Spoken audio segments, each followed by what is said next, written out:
Tzadik Gimel Mebez 93b.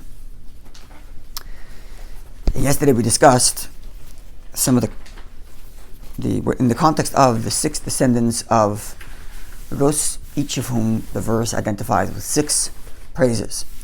We did David HaMelech. We talked about his ability for Torah study. And then the final and loftiest of praise is Hashem Imai, God with him, and his capability, therefore the halacha followed him, as we explained yesterday. Then we began the Gemara on at least its literal translation with respect to Moshiach. So with respect to Moshiach, the individual, the pasuk said, "V'nocha alav ruach Hashem," a spirit of God will rest upon him. That we said is not part of the 6 praises, as Rashi notes. That's the klal. That's the general thing from which the following 6 praises come, including the spirit of wisdom, understanding, the spirit of counsel and strength, spirit of knowledge, and fear of heaven. 6. But then the Gemara goes on to analyze the rest of the verse. And the next verse stated, "Ve'erichu b'yiras Hashem." Now this word "ve'erichu," the Gemara offered 2 translations. One, "ve'erichu," the word "erichu," coming from the word "rechaim," which means a millhouse, to grind. That is to say, Mashiach will have been a grinded personality, that in him has been grinded both the pain of the Jewish people and fear of heaven. And the second interpretation was that the word "herichu" comes from the word "reach," which means smell. And this is the famous words that Moshiach is "mareach v'adoin," that he, as the verse actually implies there, that he doesn't judge by that which he sees or that which he hears, but rather by his sense of smell. And then the Gemara wanted to say that this was the test to see if Ben Kokhba or Bar Kokhba, depending on what stage in the game or who you are, we'll talk about that in a second, was Moshiach. And the test they did was to see if he can judge using a sense of smell, merech vadoyin, and because he couldn't, katluhu, the Gemara says, they killed him. And that pretty much is the end of the discussion on Moshiach, and then it gets to Daniel, Hananiah, Mishael, and Azariah, which we'll leave that for now. So, firstly, we promised yesterday, first we'll get to a little bit of the history of who Ben Kokhba is, who Bar Kokhba is, and then we'll get to a little bit of a Hasidic interpretation of what this Merech Vadoim means. What does it mean when we say that Mashiach has the capability of judging based on a sense of smell? I think understanding the history of who Bar Kokhba is will help us to better apply that which Chassidus says about Merech Vadoim. Okay, so the version of the story in the Gemara here is, so Bar Kokhba is an individual who is a warrior who lives in the northern territory of Israel with most of the Jews at the time, or at least most of the Israeli Jews at the time. Maybe there were many other Jews in Babylonia at the time, but the Jews who lived in Israel lived in the north because they were expelled from Jerusalem in the south by the conquering Romans. And it's sometime, maybe 50, 60 something years after the destruction of the Second Temple. This is during the time when the Mishnah is being written, roughly. It's being edited then. It's after Rabbi Yochanan ben Zakkai's negotiation, or the reason why they're there is because Rabbi Yochanan ben Zakkai negotiated with Vespasian to preserve Yavne v'chachama, to preserve the yeshiva with the students, which is why they were not murdered. They were allowed to live in the north. Today's Yom Yom. Sorry? That's today's Yom Yom. Mm-hmm. Yavne. About Torah. I didn't see. Torah books. Oh, yeah. So that's exactly quoted. Yavne. Yeah. Exactly. I thought you read the. Bayis molisvarim Yavne v'chachama. That's what we say. One of the 10 campaigns to have a house full of books. Yavne scholars, chachama. Yavne yeshivas and chachama and its scholars. Yeah, that comes about in this time of history. Rabbi Yochanan ben Zakkai is a little bit earlier, so he set up the life that they were living. In other words, by saving them and saving the yeshiva in the north. It's also during this time, a little bit earlier actually, after Rabbi Yochanan ben Zakkai sets this up, that a lot of the customs, a lot of the rabbinical enactments that we have till today, the Siddur and other such things are I don't want to say canonized, because canonized is a biblical connotation, but are set in stone for history to follow. In other words, foreseeing that there's going to be, or preparing for the worst, a complete full exile where Jews are going to be out of Israel. they wrote the Mishnah down. They created a siddur. It's roughly around this period when all these things happen. Maybe some of it happens a little before the temple is destroyed, some of it happens a little after, but sometime around this period. Now, Bar Kokhba as a person was the hope for the restoration of Jewish autonomy in Israel, and which would lead to, presumably, the building of the third temple. In the same way, there was a span of 70 or so years between, or 70 years exactly, sorry. I shouldn't say or so, that's not correct of me. 70 years between the first and second temple. There's no reason to believe that between the second and third is going to be 2,500 years. Why should anybody think that? It's been 60, 70 years already. We've been under the Roman boot. We've been allowed to live in Israel, but they were under the Roman boot, and things were not very pleasant for the Jews then. The idea of Jews hanging on the cross was a common sight along the highways. As explained, we learned about this in Gemara Brachas once. There's some of it in beginning of Ksubis. I think there's some there, right? And then there's the book Josephus. So Bar Kokhba, who is a great warrior, very successful for quite a time. 2.5 years. The Gemara here says that he was king. He basically was fighting the entire 2.5 years, which is a long time to fight the Romans and survive.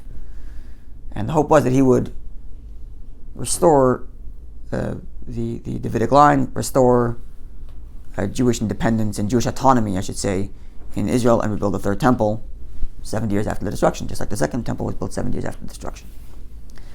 Till today, you can go visit in the hills of Judea. You can visit Bar Kokhba's caves, of how he fought. I remember visiting there my first trip in Israel when I was in camp, and it's very cool, actually.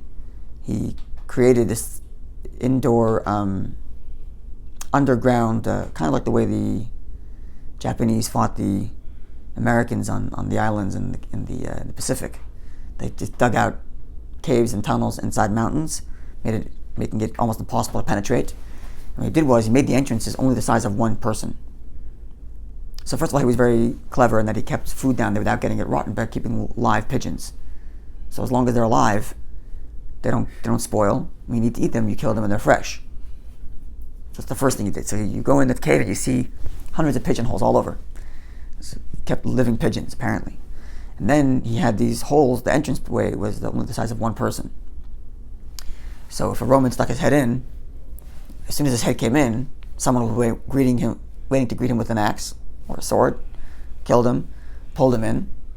The guy behind him had no idea that the Roman died. He thought the guy climbed in. He goes in too. Same thing. Kill him, pull the next guy in.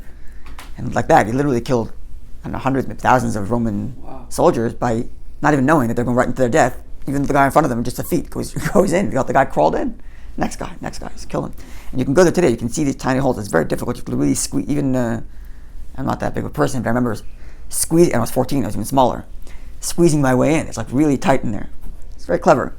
Anyway, at one point the Romans caught on and basically smoked him out, or him or his army. They smoked him out.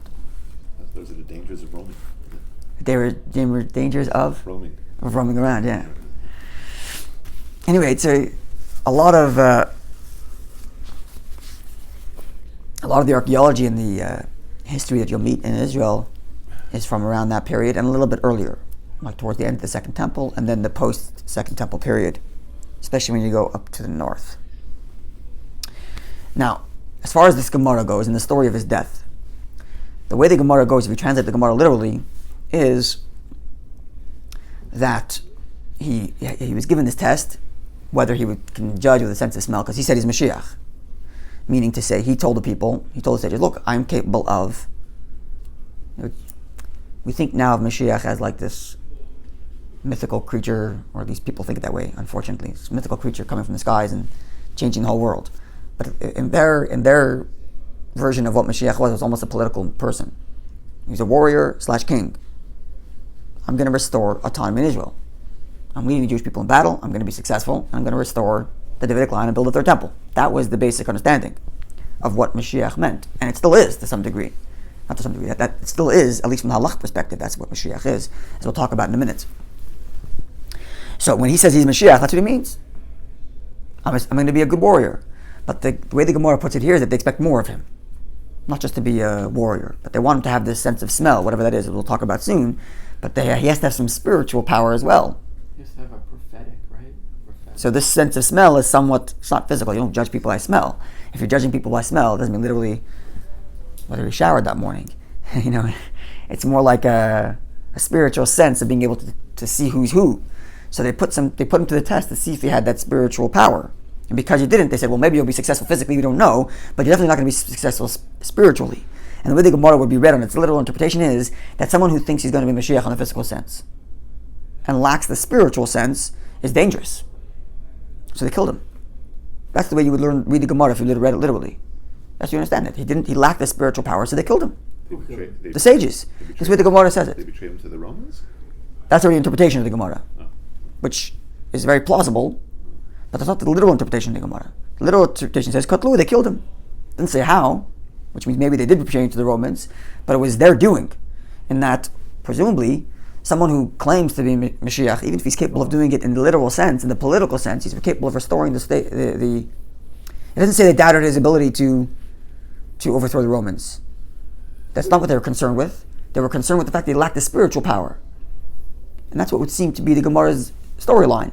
That maybe yes, maybe not, he had the physical, political, and military strength to restore the Jewish autonomy, but he lacked the spiritual elements of Moshiach, so they killed him.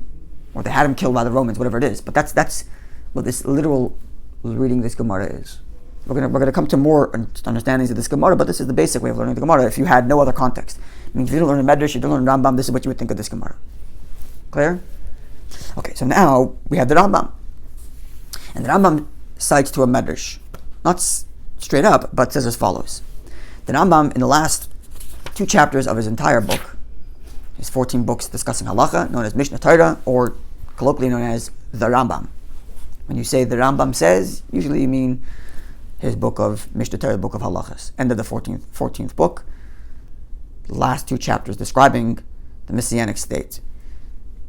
Given that this is a book of halacha, the context in which the Messianic state is described is in the context of halacha. What halacha is there? God brings Moshiach. What halacha is there? The halacha is, he begins by saying that a person is A, required to believe in Moshiach, and B, required to wait for Moshiach. Now, if you're waiting for Moshiach and you're believing in him, not just believing, but you're actually waiting for him, which is a very deep thing. It's a big chiddush. That writes that you have to wait for Moshiach to come, and if you don't wait for him, you're like denying all of Torah, which is a very, not just if you don't believe in it, but you don't wait for him. So if you're waiting for him, you have to know what to expect. Isn't that one of the questions you're asking? It's a piece of the Yeshua. Yeah, were you waiting for Mashiach's coming? Yes, but this is a big chiddush that the halach that he canonizes. I'm using that word. He set this as a halacha that one's required to wait for Mashiach's coming every day, which is a big chiddush. Right? Yeah. Anyone who doesn't believe in Mashiach, or doesn't wait for his coming. Not only is he denying all the other prophets who prophesied about Moshiach. In Torah and Moshe himself. And then he goes on to say, because Torah predicts Moshiach's coming, and he cites to last week's parsha, Balak, in Balaam's prophecies. At any rate, so because if the halach is that I have to wait for Moshiach's coming, then I need to know what to expect. So what are the halachic definitions of who Moshiach is? And that's the context of the halacha, which explains, by the way, why there are certain things, for example, the resurrection of the dead, not mentioned here. How are you describing Mashiach without mentioning the resurrection of the dead? So the Rebbe explains it. There are 2 stages of Mashiach's coming. There's the natural state of Mashiach's coming, and this is what you're required to wait for, and this is what you need to know from a halach perspective. And then there are things God does. God does the resurrection. What does that have to do with my halacha today? From the Rambam's perspective, almost nothing. But knowing what the halachically required steps Mashiach needs to take in order for me to believe in him, that's not halachically, right? Because what am I waiting for? What am I believing for? Right? So if I'm waiting for Mashiach coming every day, and I see someone starting to do the things that Mashiach is supposed to do, should I believe his Mashiach or should I not believe his Mashiach? Well, open the book. Is he fulfilling what it says? And he says at one point, this is Becheskes Mashiach. This is going to be someone who's likely Mashiach. And then he says when he does this, for sure he's Mashiach. There's that kind of talk. So it's all in the context of the halacha. I have to know what he's doing to believe in him. Yeah. Did he believe he was? Who? The Rambam? No, Bar Kokhba. The Gemara says yes, he did. Is he a charlatan? So that's a good question. From our Gemara, it would seem like he's a charlatan, which is why they call him Ben Kaziba, the son of the false one, or the false one. It wasn't an intentional falsity, or they're claiming. So let's see that. So it's seen from the Gemara that yes, it's intentional falsity, and therefore they tested him in the spiritual thing, but maybe not. Rambam clearly says that the Rabbi Kiva thought he was. Let's we're about to get to. So now, in this context of knowing what and who Moshiach is supposed to do, what are his required accomplishments for me to know, to believe him, and wait for him, the Rambam paskins like this. There's machlekes, which we're going to get to, which we've kind of alluded to at least once already before, as to for the initial state of Moshiach to be, what's the basic thing that has to happen. So there's one view that gives a whole bunch of miracles that will happen. And another view, which is Shmuel, which says, Ein ben olam haba le'moshe Mashiach, ela shibud malchus bavad. There's no distinction between this world, as we know it now, and the state of the Messianic era, other than shibud malchus, being surrendered or being subjugated to the nations, meaning to say, Jewish autonomy. That's it. That's what Shmuel says. The only distinction between Mashiach's time and now is Jewish autonomy.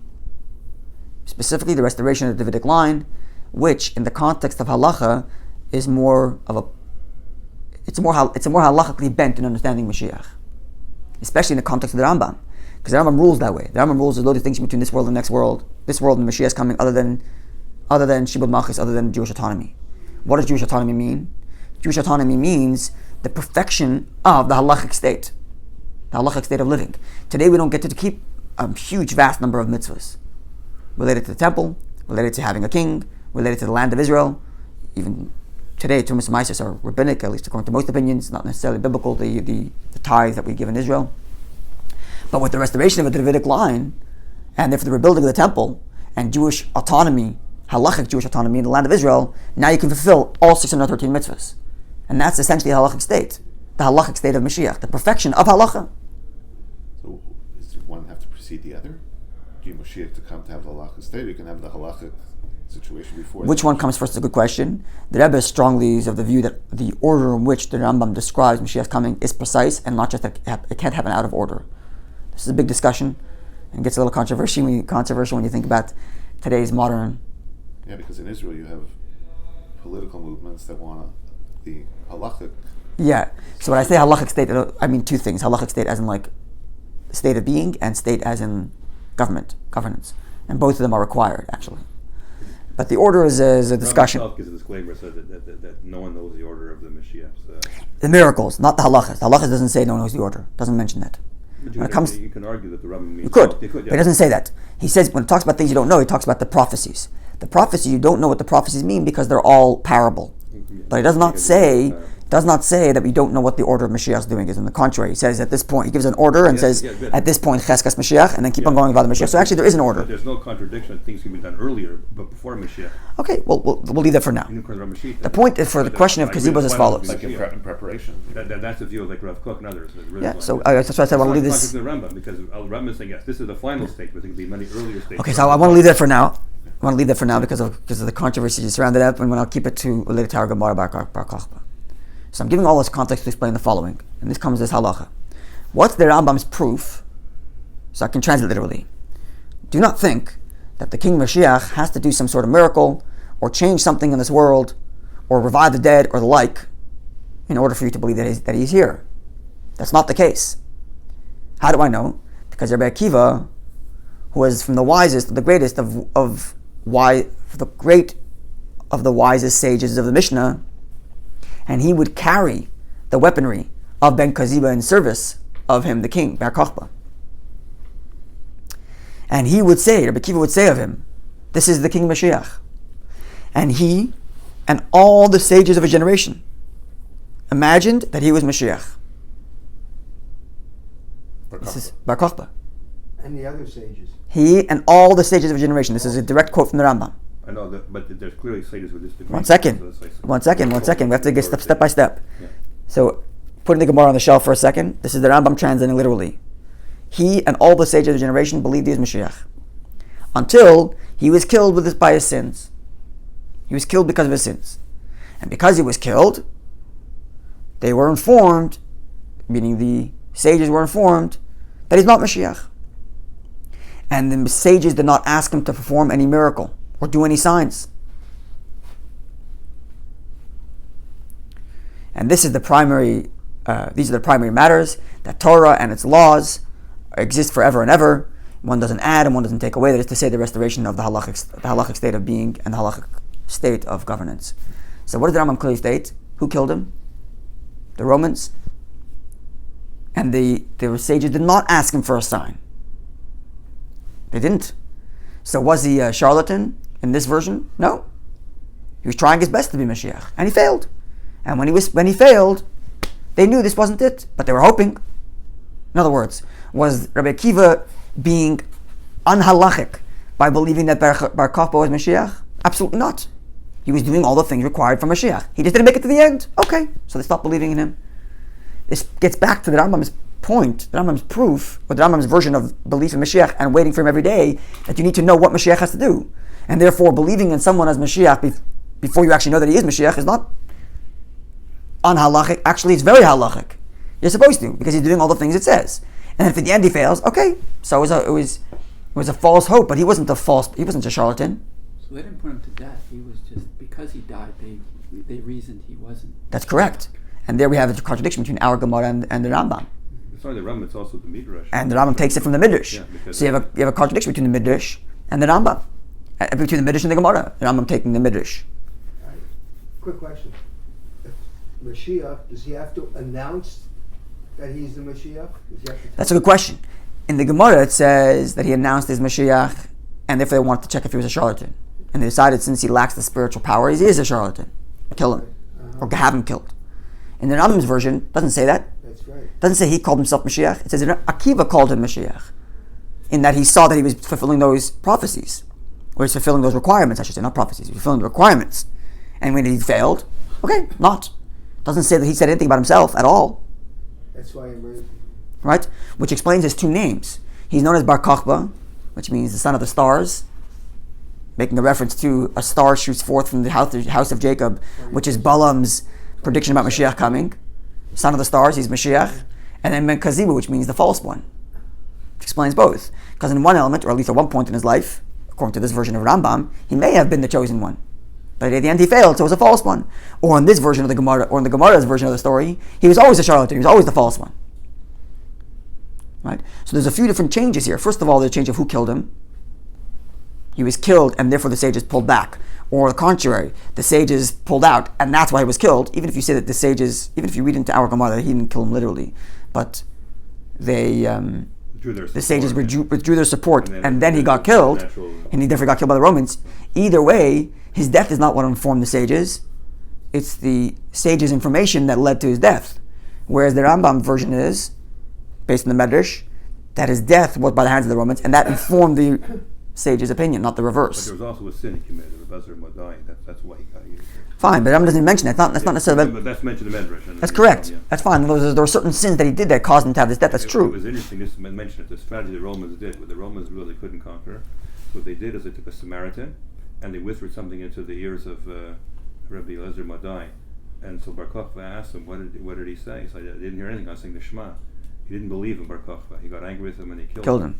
And then Hashem said, okay, if you kill a tag like that, then right. That's the Rambam's version. He was killed in his sin. That was the sin he's referring to. Medrash, right? Yeah, this is the Medrash in Eicha Rabbah, which is what the Rambam bases his story on, even though there's some details that the Rambam adds that the Medrash doesn't have, which is discussed in some of the commentaries. So again, the point being there's two main contradictions. Who killed him? And whether or not the sages tested him. And also third contradiction, did he say he was the Moshiach? Or did Akiva say, which they all come connect together. They all come together, that's correct, that's three. So, third one, sorry? Whether Bar Kokhba himself said, I'm Moshiach, or the sages said, you're Moshiach, hoping that he would be. In our Gemara, he says, I'm Moshiach. Purporting himself, or the sages actually agree with him. So, okay, you see the Moshiach. He declares himself in the Gemara version, right? Yes, correct. And therefore they check if he's a charlatan. They challenge it, right? That's right. But now here comes the most important part from the Rambam's perspective and halachic perspective. The Rambam is using this story to prove that Moshiach does not need to do any signs or do anything spiritual. And in the Gemara story, he failed because he lacked to do spiritual. Precisely the reason why the Rambam is quoting the story to prove the point that you don't need to do anything spiritual, and that the sages did not ask him for a sign. They didn't ask him for a miracle. They just followed him because he was fulfilling the requirements. Is exactly the reverse of our Gemara, where the Gemara says, well, maybe he was fulfilling the requirements, could be, Let's find out. But he doesn't have the spiritual power. If he doesn't have it, he can't be Mashiach, and therefore he's worthy of death. It's exactly the reverse, and not just in the technicalities of what happened, but in understanding what Mashiach is.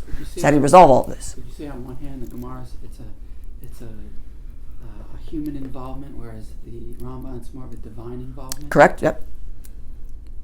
In the Rambam's version, yeah, as far as the humans were concerned, he was doing the right thing. He died. We know he wasn't.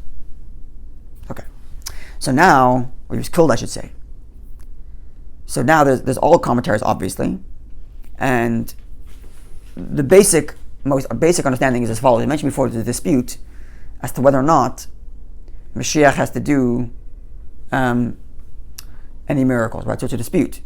So one could easily say that the Gemara here follows the other view, which says that he doesn't have to do.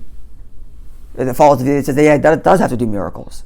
Well, when you said, whereas the Rambam says he follows the view that says it doesn't have to do miracles. So in other words, the contradiction in the story is based on two different opinions about what Moshiach has to do, which is fine. Rambam takes one version and therefore he goes with that version of the story. Right, but you mentioned earlier that Rabbi Akiva was following him because he was doing certain things. In the Rambam's version of the story. Aren't those things, those things? Those halachic requirements. Right. That's in the Rambam's version of the story, or more precisely, in the Rambam's halachic view, following Shmuel, that nothing needs to change in our world other than Jewish autonomy. And since he was on the track to get Jewish autonomy, he's Moshiach.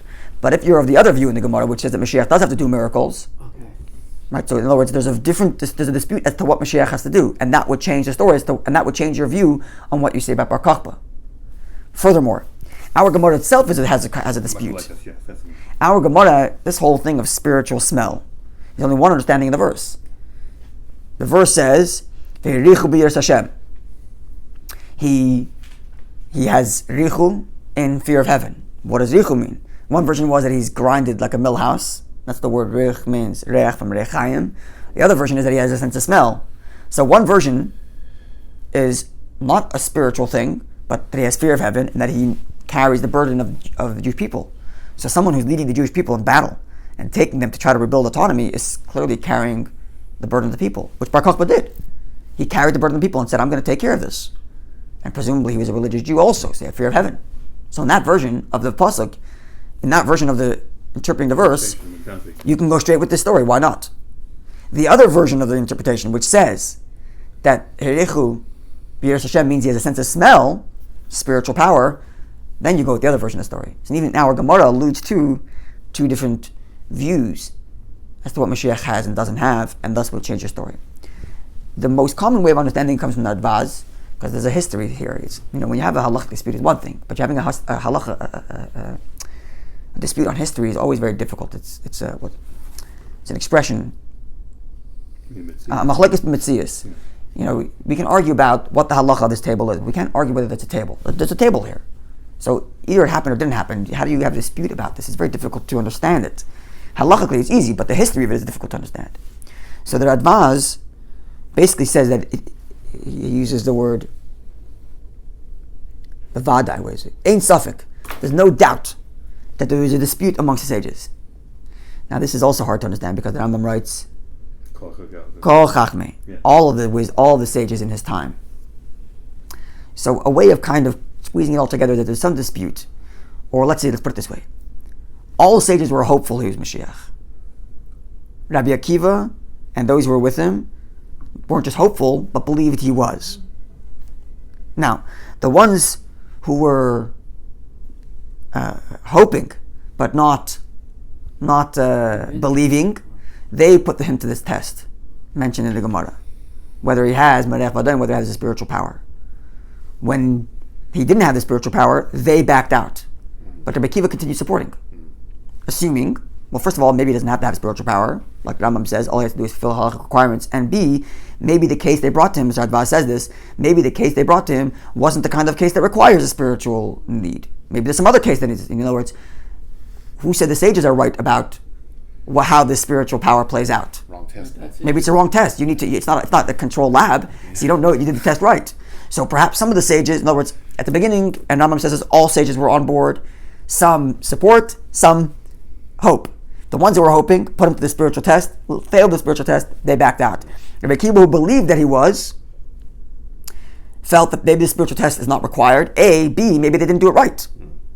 So for them, now that half the sages pulled their support out, so his natural death as a result of his sin, it was a combination of both. God says he sinned, so God sets up the situation so that he should die by the hands of the Romans, which in the physical sense manifests in the fact that half the sages pulled their support. And then when he dies, now Rabbi Akiva and even those that are with him say, okay, we thought he was, because he was doing everything right. He didn't complete the job. So you kind of can combine these, That's way to rationalize it. kind of rationalize all the different opinions, try to make it into one story. It's a little bit we're squeezing the words here a bit, but at least it holds. But you certainly have the difference in the text with the Midrash versus the Gemara here. You clearly have the difference in text, right? But even that, you have to have, how do you reconcile all of this? So this is kind of a possible way of reconciling it. And I'll add one thing, that from a historical perspective, it makes more sense this way. Not necessarily in the text, but in the historical perspective, it does. And the reason why I'm saying that is, again, it's my own conjecture. In other words, I gave you what the text said, and now I'm adding. The reason why I'm saying it makes more sense this way, because it's very. The Gemara in Sanhedrin says famously earlier in Sanhedrin, not in our chapter, but earlier, that Ein Dei Seim Shabbos, Ein Patzir Sveim Shabbos, which means just like people's faces don't look the same, no two people look alike, no two people have the same opinions or the same way of thinking about things. So this homogeneous version that all sages had the exact same opinion about Kokhba, all of them either fully supported him completely to the end, or all of them completely fully didn't expect him to be a charlatan, is so far apart from each other. That's almost, and also this homogeneous version that everybody had the same opinion is very unlikely. Right? The only thing that the sages all have one opinion on is that Torah comes from God. That's pretty much all. Everything else after that is disputed 1,000 times everywhere. All over our whole entire literature is full of these disputes, all predicated on the one homogeneous belief that Torah comes from God. So it would make sense that some sages do this and some sages that way. Now, putting yourself in the perspective of a person who is writing the history, right? So the reality is that everybody who writes the history, I don't want to say this, it's going to come out very wrong, but I guess what I'm trying to say is that you see things through the way, in other words, if I believe that Kokhba was Moshiach, I would write the history as such, right? So in a sense, the sages who are telling us the story that the sages put into a test, they're referring to, it was very plausible to say that they're referring to the sages in their camp. Was it biased, maybe? Not necessarily biased, but they're talking from their perspective. They're relating stuff from their perspective. And from our perspective, this is what the sages did. Whereas the other version of the story is talking from the sages from the perspective of their sages. This is what our sages did. And it's not far-fetched to think that in reality, there was a kind of combination of both, as we kind of described earlier, in which some hoped, others fully supported, and then when he failed this test, many pulled their support, and that pulling of support was enough to let him get to death, which would then revoke everybody's support. So you can kind of flow the whole story. Finding the truth in the middle somewhere. Yeah, but I'm not compromising any version of the story. Is what I'm trying to say. I'm not compromising some part of the story. I'm saying that they both overlap, and yet don't contradict each other in a kind of way. So at the end of the day, it's still, to fit this version of the story into the precise wording of both the Gemara and the Medrash and the Rambam is in and of itself difficult. I acknowledge that, but it's the best we have. I'm sure there are other scholars who have other versions of the story, and there's hundreds of commentaries on this, but this is at least an overview of what's going on. Now you understand where the disputes are, where the controversies are, and what it means for halacha. Primarily, what it means for halacha. What do you have to know about Moshiach? Do you have to expect him to do something spiritual or not? And that's really what it comes down to. In the Rambam's version, absolutely not, given the fact that Rabbi Akiva and others supported him.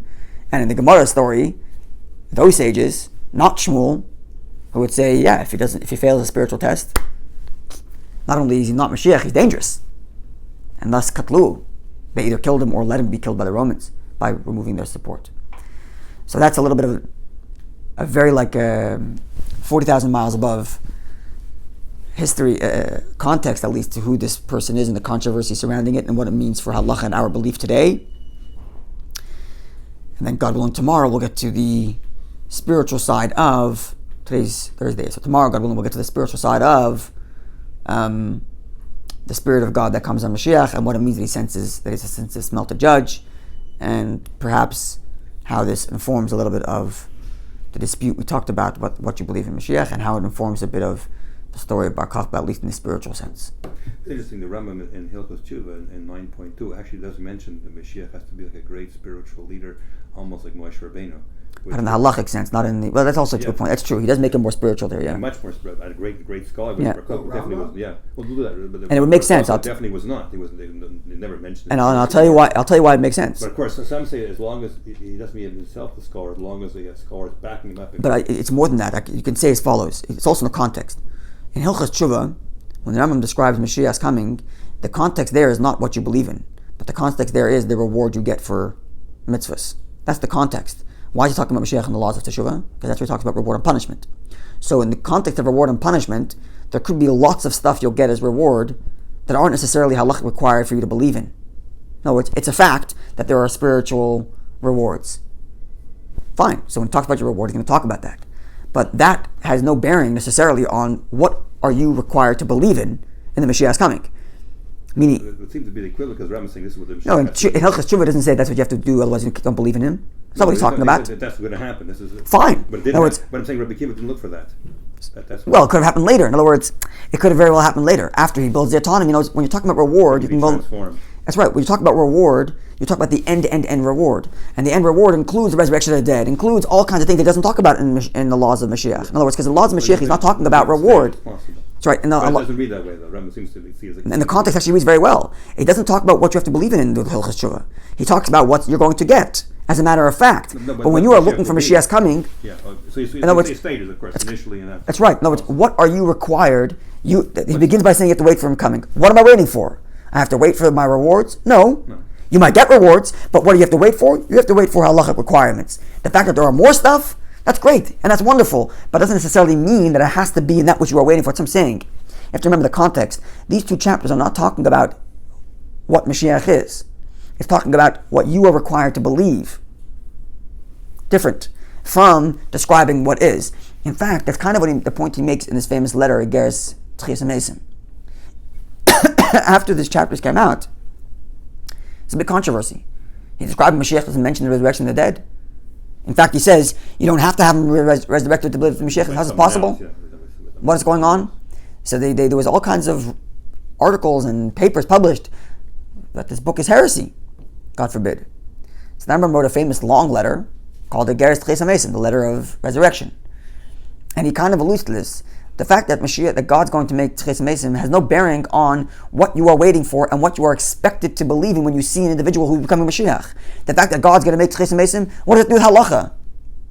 That's the point. This is a book of halacha. Very simply, can be not Moshiach, can be someone else doing Tchias Mesim. Tchias Mesim occur, but not Moshiach the job. So there's no steer. Not that I remember him saying. I don't remember him saying that in the letter. Does he?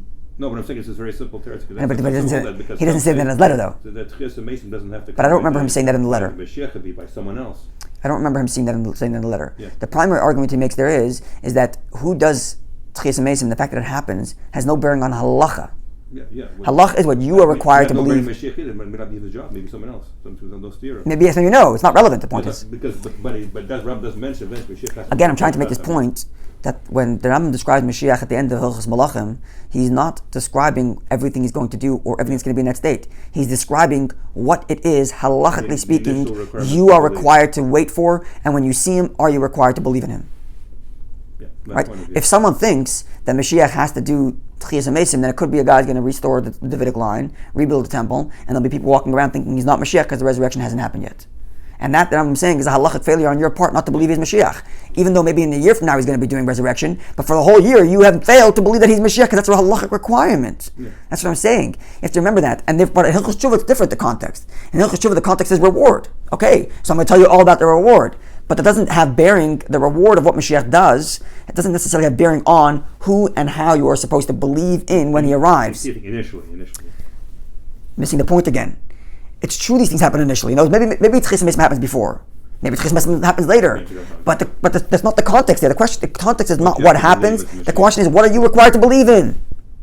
And what are you required to expect from these people? When you see a leader arrive and he starts to do these things, I should start believing in the Mashiach. That's a halachic requirement. And the fact that he's going to resurrect the dead has no bearing on this halachic requirement of what I'm believing. It's true, it's a reward, but it's not relative to what I have to believe in halachic requirements, I'm trying to say. And if you read it in this context, you'll see many distinctions. Never talked about this many times, many differences in the description of Mashiach and the laws of Teshuvah versus the description of Mashiach in the laws of kings are different, and they are completely answered in this context. That there he's talking about reward, and here he's talking about what you are required to believe in the halachic requirement of who Mashiach is, even if other things may be attached to him. So he doesn't say that he's not going to do resurrection. He says you don't need to wait for him to do resurrection. Not that he won't do miracles, but you don't need to work miracles to believe in him. Why? Because Rabbi Akiva believes in him even without miracles. Maybe he will do miracles, maybe he won't. Or for sure he will. Maybe before, maybe later. Not relative to what you are required to believe in now as you see that person emerging. Is that clear, kind of? It's the Rabbi Akiva's approach. This is Rabbi Akiva's, Rambam's halachic approach. Right? So when you see in this... Like you said, there may be miracles, but not necessarily required. And there certainly are miracles, and clearly there are going to be miracles. The Rambam doesn't deny the resurrection of the dead. There's no greater miracle than the resurrection of the dead. But that's not the halachic requirement of who Moshiach is. And therefore not required of me to believe when I see him that he's doing this, or say he hasn't done it yet, so he's not Moshiach. But will there be someone who will make a determination of Who Moshiach is? Well, it would be the sages of that day, I guess. It also seems to be it's an individual level. In the same way you put on your own tefillin. Doesn't say who has to determine. It says everybody. Anybody has to believe in him, and everybody has to wait for him. Rabbi Akiva has mentioned the Chaim support him, so it seems that Rabbi is giving. But that's one second. He mentions what Rabbi Akiva does as proof to what you have to do, not to wait for the sages. No, if you see someone doing these steps by a Rambam standard, So you have to, he says that the Rabbi Akiva and the sages of his generation. that's correct. But it doesn't say that that's a requirement for you to believe it. He uses it as a proof that because in other words, as a proof that they believed in him without his miracles, is proof that you are to believe in him without his miracles. Not that you have to wait for sages anywhere. It doesn't say that. It doesn't say that. Wait for them. No, it's kind of But if you, in other words, look at the steps. Belief has to be grounded in some. That's it. So look at these steps. Here are the qualifications. Here are the steps in gathering the people, all the steps. You see someone doing these steps, believe in him. He even goes through stages. When he does this, then you know Cheskas Mashiach, he is probably Mashiach. And then when he does the next few stages, then you know he's certainly Mashiach, Vada Mashiach. Right? So follow the stages, follow the pattern. He does it good. Miracles, no miracles, not connection. Whether right or wrong, follow to its That's right. And if he dies and you were wrong, then finished. So be it. So be it. So be it. So it's easier if you have sages who are making declarations. That's correct. That's always the case. So when it comes to tefillin, for example, you go to a sage to find out whether your tefillin are kosher or not. But who's the obligation on to have kosher tefillin? Not on the sage, it's on you. You need to go to a sage to make sure you're doing it right. So maybe you'll have to go to the sages and say, look, I see someone doing X, Y, and Z. Am I right? But it's not the sages that make me required to believe it. It's the law that makes me required to believe it. You have to make sure they'll maybe help you interpret it. Fine. Just like you interpret just like the laws of Shabbos or laws of tefillin or any laws where you'll go to a sage to consult. But the laws don't apply to the sage. The laws apply to you. Same thing with the belief in Moshiach. Right? It's very important to understand this. That's right. That's right. So it also makes Mashiach more relatable when you see it. In other words, when you understand that there's a distinction between what he has to do from Allah's perspective and what God does / miracles. So no one, from Allah's perspective, you don't have to expect any miracles. Even though one of the 13 principles of our faith is we believe in the resurrection of the dead, which is the greatest of all miracles. But what does that have to do with the fact that you're expecting a certain person to arrive and be Mashiach? They're not connected. One is a halachic requirement from a human being living in this world, and one is what God does, however, by whatever means He wants to. Yeah, just amazing. It's not clear even from Tanakh. It's not clear at all. It's in that era, or even actually later stage in that era. Maybe yes, maybe no. There's actually some implication that certain people will come before Mashiach. And Midrash says Mashiach has to discuss the Mason. No. In fact, there is even implication that in some texts at least, that some people will be revived before Mashiach comes. At least from a drashic level. Why is that? But it's not halachic though. Did somebody raise that issue? Of what? Of the raising of the dead as being an indicator of whether or not Mashiach. They wrote letters against the Rambam because of that. Which is why he wrote this letter in response. He wrote this, not letter, he wrote like an essay in response in saying, that's correct. He basically states that the resurrection of the dead is God's business. And what I'm out to do here is to tell you your halachic requirements. And therefore they don't overlap. They overlap, but they're not, in other words. But we don't know. Yeah.